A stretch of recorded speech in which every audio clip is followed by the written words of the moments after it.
read in our Haggadah, we read the story of Pesach. And I have my felt board today. I'm going to tell you the story.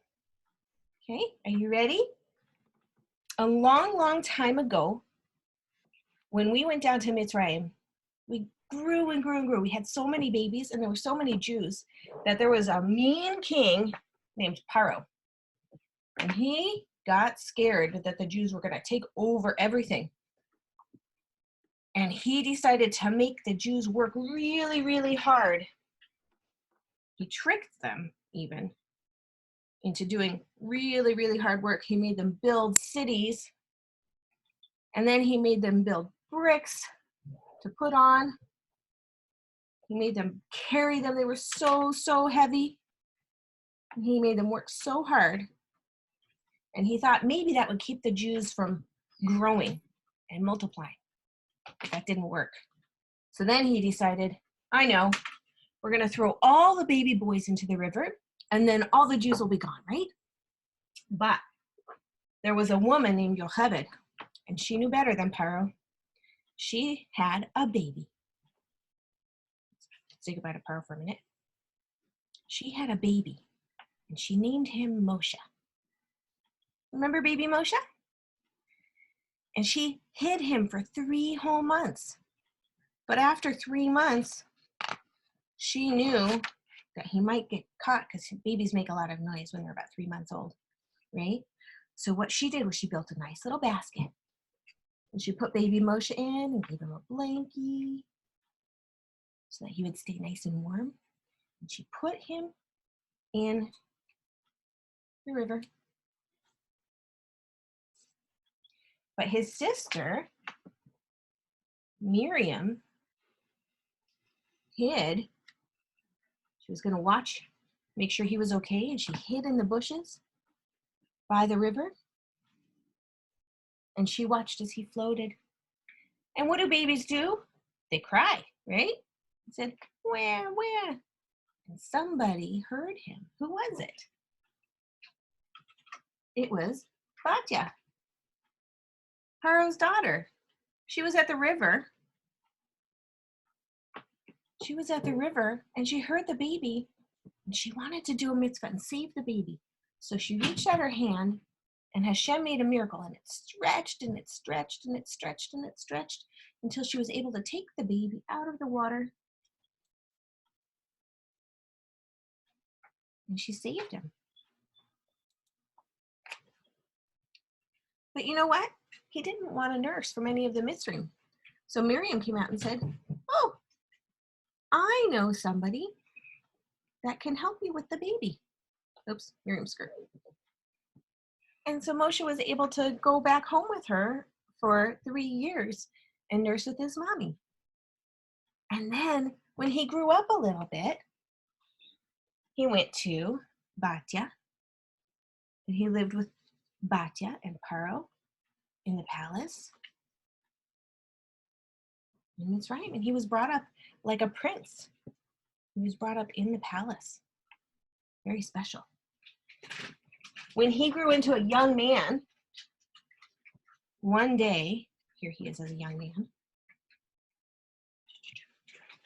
One day he saw an Egyptian who was making the Jews work really, really hard, and he was hurting one of the Jews. And Moshe said, stop, and then he made him stop. But Paro was very angry. And even Paro's daughter wasn't able to help Moshe. So he ran away to a place called Midian to save his life. He went away from Paro and Mitzrayim. For many years, Moshe, I should have made a little sheep. Moshe was a shepherd and he took care of sheep in Midian. One day, when he was looking for one of his lambs, his sheep, he saw a bush. But it was no ordinary bush. This bush was on fire. But it wasn't burning up. And suddenly, when Moshe went to go look at the bush, he heard, Moshe, Moshe, it's Hashem. I'm talking to you. Oh, I am here, Hashem. I'm listening to you and I'm ready to do whatever you ask. And so Hashem told Moshe to go back to Mitzrayim and help the Jews leave Mitzrayim and bring them to the land of Eretz Yisrael. Moshe was the one who was picked for the job. It's a hard job, but he picked Moshe. Ooh. So Moshe went. He had a hard time talking. So Hashem told him that his brother would help him talk. He got a little bit older, right? Sorry, I should have put that before he was looking at the bush, because he was a little bit older. He had a beard and tzitzis. He even had a staff. So he and his brother Aaron, I should make an Aaron, I haven't made one yet, went to Mitzrayim. And he told Paro,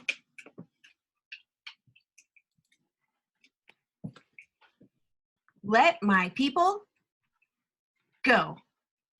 And what did Paro say? No, no, no. I will not let you go. Uh-oh. Paro, Hashem's not going to be happy with you. Hashem's going to punish you if you don't let the Jews leave. But Paro just laughed. Ha! He was sure that his magicians were stronger even than Hashem. So all throughout Mitzrayim, in every place except for where the Jews lived, the makot began. Uh-oh. What happened first? Paro was trying to take a drink of water, when all of a sudden, the makot began, and the water, and all the water in Mitzrayim turned to blood. Ugh. Dam. Dam is blood. What color is it? It's red. Dam is red. Oh, and Paro tried to take a drink. Ew! Yuck, he said. I don't want this, and he gave it to Moshe. It turned back into water. Moshe took a drink. He said, it's good water. What do you want? So Paro took it away from him, and the water turned right back into dam.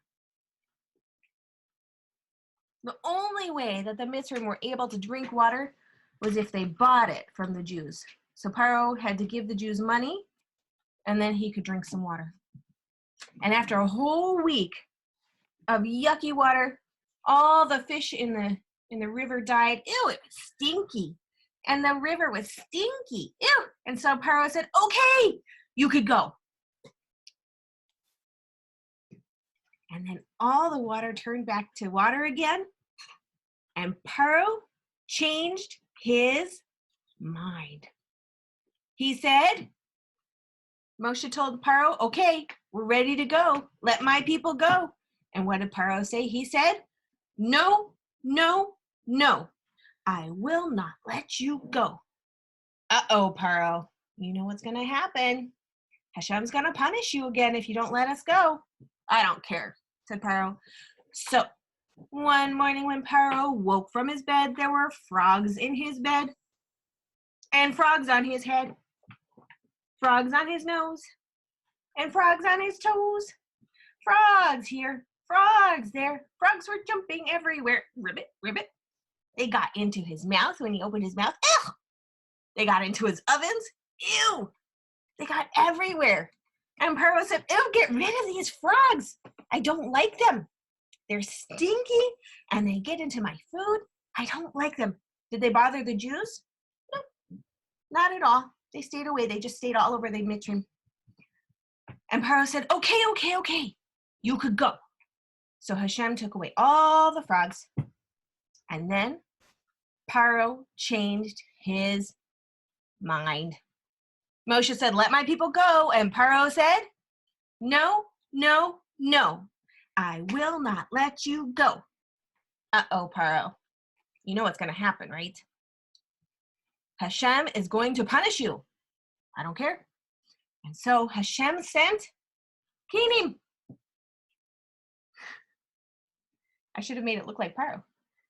There were Kenim all over the Mitzrayim's heads. They're little bugs. Can you see this? Little bugs jumping on his head. Ooh. And it was itchy. And it was itchy on his head.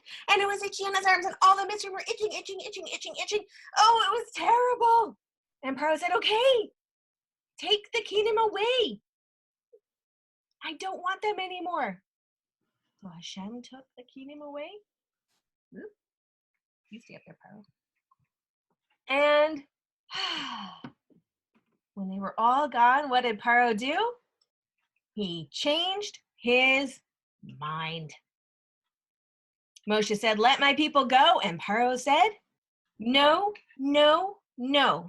I will not let you go. Uh-oh, Paro, what's going to happen this time? Roar! Did you hear that? What was it? Roar! Oh no, wild animals like lions came and they chased the Mitzrayim and they tried to bite them. Did they bite the Jews? No, they got to pet them. Nice kitty cat. Meow, meow. But to the Mitzrayim they said, roar! And Paro and all the Mitzrayim hid. They were so scared. Hide me. And they tried to stay away from all the wild Arab, all the wild animals. And they said, take them away. We don't want them anymore. So Hashem, when he took away the wild Arab, do you think Paro let the Jews go? He changed his mind. Moshe said, Paro, let my people go. And Paro said, no, no, no. I will not let you go. Now, all the Mitzrayim had livestock. They had cows, they had animals, but all of the Mitzrayim's animals died. Oh, it was stinky. Oh, they couldn't get any more milk. They couldn't get any more eggs. Oh, they were getting so hungry. They couldn't get any cheese. All of their cows were dead. Deber, cows alive no more. Oh dear. When Hashem took away that makkah, and Moshe said, let my people go, what did Paro say? He said, no, no, no. I will not let you go. Uh-oh, Paro. Let's see, where are we? Dam is red, frogs in bed, keening itching on my head. Wild arrow, can you hear the roar? Dever, cows alive no more. Oh my goodness, you know what happened? All over Paro's body and all of the Mitzrayim's body, there were bumps and boils. They couldn't sit. They were everywhere. And they hurt so much. Paro would try to sit down. Ouch!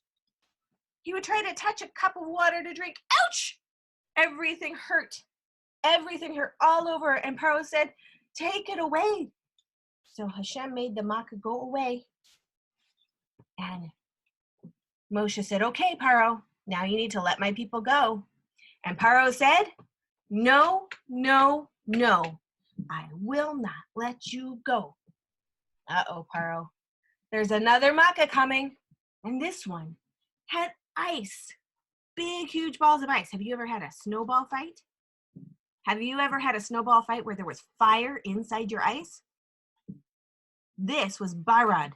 There was ice all around it, and it was very hard, and it broke all the houses, and inside was fire, and all the houses caught on fire after they were bonked by the barad, and everything was broken, and there was destruction everywhere, and Paro said, okay, you can go. Just get rid of the barad. But when Hashem took away the makkah of barad, and Moshe said, let my people go, Paro changed his mind. He said, no, no, no, I will not let you go. And then, the Mitzrayim still had a little bit of food. They had wheat growing in the fields, and they had other things that were growing like vegetables. But Hashem sent arbe, grasshoppers, and they ate up everything. There was no more wheat, no more cucumbers, no more corn. Nothing was left in the fields. And Paro was so hungry, and all the Mitzrayim were so hungry, they said, okay, I'll let you go. And Hashem took away Arba. And then you know what happened? Moshe said, let my people go. And Paro still said, no, no, no. I will not let you go. Uh-oh. There's another Makkah coming. And this time, it was so dark outside. It was so dark that it was thick. And the sky was thick with darkness. And if somebody was jumping up in the air, they got stuck there. The darkness was so thick they couldn't see, and they were stuck like a statue, like glue. Their bodies were stuck. They couldn't move. They couldn't eat. They couldn't even scratch an itch if they had one.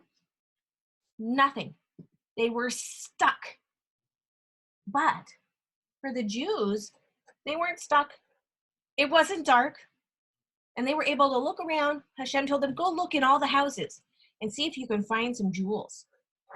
Silver, money, leave it there, but just look around for it.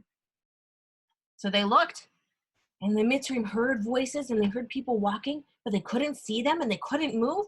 It was a little bit scary for the Mitzrayim. And so Paro said, okay, you can go. Just take away this darkness. And when Hashem took away the darkness, Paro changed his mind again. He said, when Moshe said, let my people go, Paro said, no, no, no, I will not let you go. But this time Hashem was going to send the Makkah of Makot Bechorot, where all the firstborn sons were going to die. But the Jews painted their houses with the Pesach, Karban Pesach blood, and that way none of their people would be taken by the Malach HaMavet. And Paro was really, really scared.